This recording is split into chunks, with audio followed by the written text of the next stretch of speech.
A fuel tank from an F-16 fighter jet somehow detached on takeoff yesterday, landed in a Niceville neighborhood. It came dangerously close to two homes. WEAR's Brent Carney was at the impact area today. No reports of any injuries, Brent, but that tank came close to some homes. Bob and Sue, very close. The 500-pound tank landed within just a few feet of a few homes that were in that neighborhood. Now, the homeowner says that his daughter was home at the time and said when that thing hit the ground, it shook the house.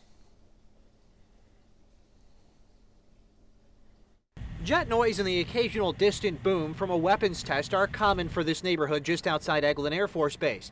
But Tuesday's accident struck pretty close to home for Jean Lowe. I got a call yesterday morning from my daughter. She said something blew up at the house, and I jumped in my truck, come back over here, and I was about the first one on the scene. Walked around the yard, and I smelled fuel and, of course, the debris there, but didn't know exactly what it was at that time. What he found was a 500-pound fuel tank that landed in his yard just a few feet from his house. Another 20 foot had been in the house. Eglin Air Force Base says the fuel tank was from an F-16 with the 96th Test Wing. Sources at the base believe the tank detached from the jet shortly after takeoff.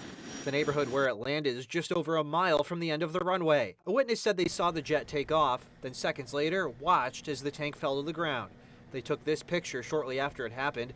Christian Snowden said the impact shook his house. It really sounded like that, like, Boom. like boom, boom, until like the foundation, and you can just hear everything just shake and just be startled. And so that was pretty scary. The smell of jet fuel was still present on Wednesday. Crews were using drones to analyze the impact area.